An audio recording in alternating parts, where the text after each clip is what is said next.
To go over the big Friday coming up for Colorado Mesa University Athletics. Let's get right to it, and let's start with that monster matchup on Friday night. Number 2, MSU Denver comes to town. The Roadrunners were the RMAC's top dog last season, winning the RMAC regular season and tournament championships. This year, another blistering start for them, beating already 4 ranked opponents, including the Mesa Mavericks at Denver just 2 weeks ago. As a 3-set sweep, CMU Volleyball says their worst performance this year and preparing to put it all together this Friday. Well, I think we just need to play more Maverick volleyball. I think if there's, if we had a 1-2 hour session that everybody would rate as our worst, that would probably be it from the time we started training camp until to today. It just wasn't there, and it just kind of snowballed. I think it's just recognizing what they're doing early and making the adjustment in the first 10 points rather than the last 10 points. We're still going to go into the game knowing that we need to just play Maverick volleyball and not overthink it.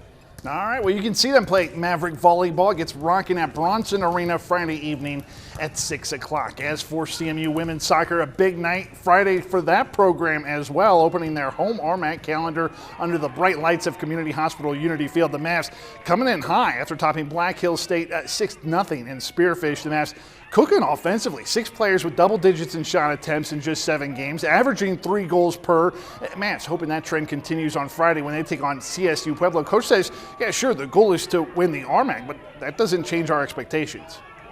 We expect every time we step on the field to win the game. So for us, we want to have, I think, the best game that we can play on Friday, and then after that, we want a complete weekend. So, those are our expectations that we have for ourselves, and that would be, whoever was on the field against us just happens to be, we're in the RMAC part of our season now. So, I would say that's a consistent expectation that we always have.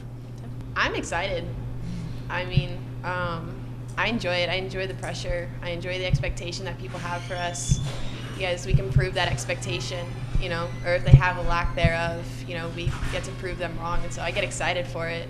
Oh boy, kickoff for that contest again at Community Hospital Unity Field at 7 o'clock this Friday evening. And just ahead of that game, the men's team will be in action, also taking on the Thunder Wolves. A rematch in short order for them. CSU Pueblo just this past Sunday topped the Mavericks in Southern Colorado 2-1.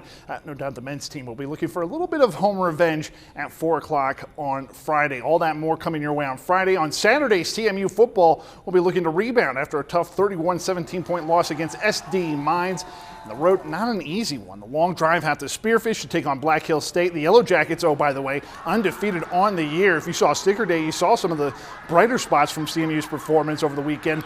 Some things Mesa want to work on. Third down conversions, only 3 of 15 last week, 25% conversion rate on the season. Coach K says they want to do better in those early downs to make third more manageable. Last weekend, Carson Hunter was also sacked a total of 7 times for a loss of nearly 50 yards. Coach wants those reads coming in faster.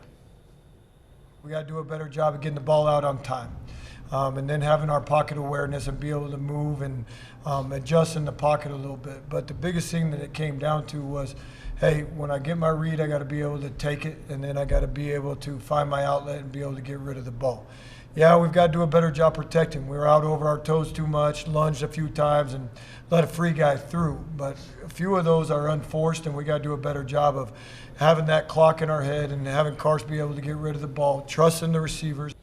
Yeah, kickoff from Black Hills State is at 1 o'clock on Saturday. But if you're jonesing for more football, have I got some good news for you. Thursday night football, the Fruita Wildcats are hosting yet another mover in high school football, the Bear Creek Bears, who are sitting just outside the top 10, even though they have a 4-0 record. The Wildcats coming in after that monster showing against Grandview, an overtime loss, but the Wildcats standing pat at 4th, according to the Chasso rankings. It should be another good night of football out at Stoker Stadium. Kickoff is at 6 o'clock. In the meantime, that's all the time we have for sports. I'm Mike Kretz. We'll see you then.